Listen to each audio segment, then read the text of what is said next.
Assalamualaikum warahmatullahi wabarakatuh. Sebelumnya saya akan memperkenalkan diri. Saya Fani Izzatul Nikmah dari kelas IATA dengan nomor NIM 53020200106.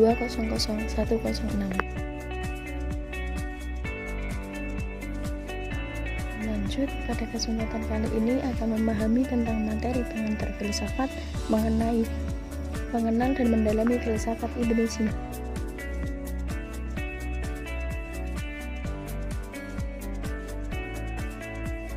Topik inti yang akan dipelajari pada kesempatan kali ini ialah biografi Ibnu Sina, karya-karya Ibnu Sina, dan pemikiran serta falsafah Ibnu Sina.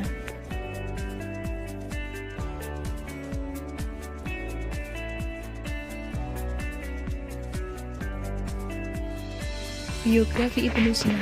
Ibnu Sina merupakan tokoh Islam yang banyak menguasai bidang pendidikan, ilmu-ilmu agama, sains, kedokteran, dan humaniora. Nama asli Ibnu Sina adalah Ali Al-Husain bin Abdullah Al-Hasan bin Ali bin Ibnu Sina. Dilahirkan di desa Afasyan, dekat Bukhara, kawasan Asia Tengah pada tahun 370 Hijriah dan wafat di Hamadan pada tahun 428 Hijriah dalam usia 57 tahun.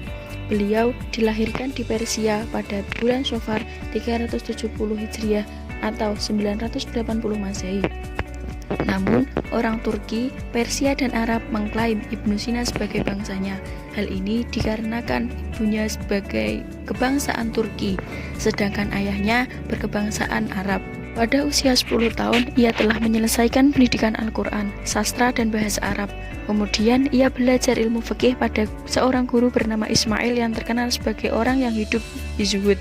Ia juga belajar matematika dan ilmu ukur pada Ali Abu Abdullah An-Naliti. Tak ketinggalan, ia mempelajari buku Euclidus mengenai ilmu ukur dan buku-buku tentang ilmu kedokteran. Dalam usia 18, ia telah mempelajari semua ilmu tersebut. Selain itu, beliau juga dikenal sebagai bapak kedokteran, farmasi, dan astronomi. Salah satu kitab yang terkenal yaitu Al-Qunun fit At-Tibb. Kitab ini adalah buku yang berisi tentang ilmu kedokteran orang barat, menyebut ini dengan Canon Omedikain. Buku ini telah diterjemahkan oleh Gerard of Sermona pada abad ke-11 dengan judul Kanon yang diterbitkan di Roma pada tahun 1593. Selanjutnya, karya-karya Ibnu Sina. Karya Ibnu Sina sangat banyak dan kelengkapan risalahnya jauh melampaui risalah manapun yang pernah dihasilkan pengarang-pengarang filsafat pertama seperti Al-Kindi dan Ar-Razi. G.C. Anawati, seorang sarjana demonikan, telah menyusun daftar kitab-kitab Ibnu Sina dari tahun 276. Tulisan dalam bentuk buku manuskrip. Di antaranya buku-buku Ibnu Sina yang terkenal ialah Kitab Asy-Syifa, Kitab An-Najat, Al-Qunun fit Tibb, dan Kitab Isyarat wal Tanbihat. Berikutnya ialah pemikiran dan falsafah Ibnu Sina. Objek kajian falsafah menurut Ibnu Sina dibagi menjadi dua. Yang pertama ialah hikmah nadhariyah, ilmu teoris, bertujuan untuk membersihkan jiwa melalui makrifat. Yang termasuk ilmu ini adalah membahas masalah-masalah metafisika ketuhanan, riyadhiyah, matematika, dan tanbihat fisika.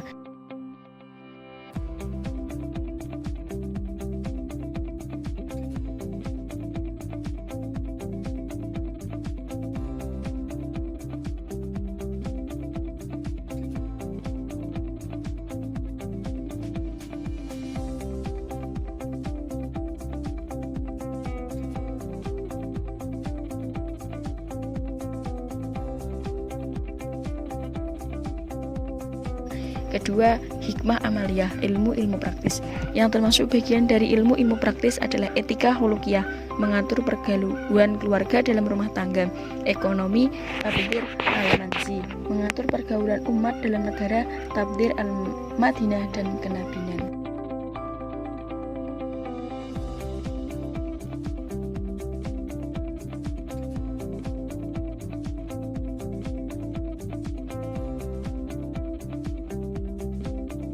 Ontologi Ibnu Sina.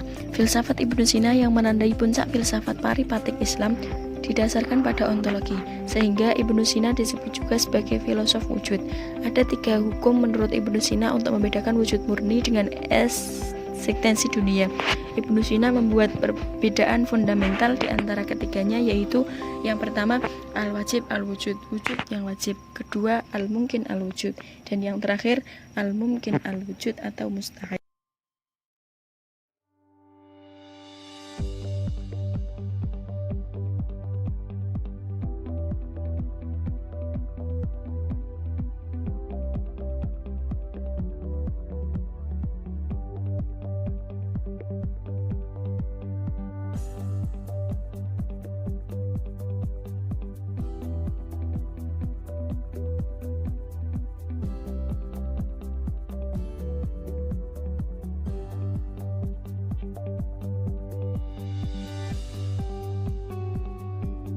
Emanasi dan kosmologi Ibnu Sina.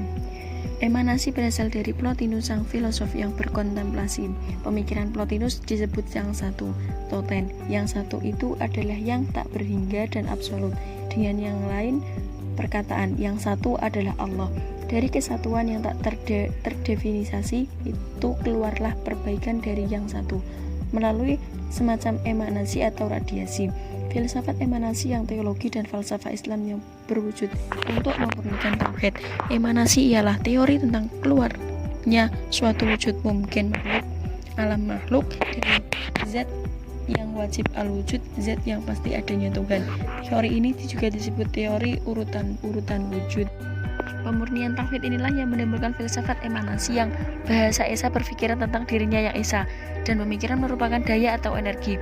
Karena pemikiran Tuhan tentang dirinya merupakan daya yang dahsyat, maka dari itu menciptakan sesuatu yang diciptakan pemikiran Tuhan tentang dirinya itu adalah akal pertama atau wujud pertama yang keluar dari Tuhan. Dalam diri yang Esa atau akal satu inilah mulai terdapat arti banyak. Objek pemikiran akal satu adalah Tuhan dan dirinya sendiri. Terima kasih dan semoga bermanfaat. Wassalamualaikum warahmatullahi wabarakatuh.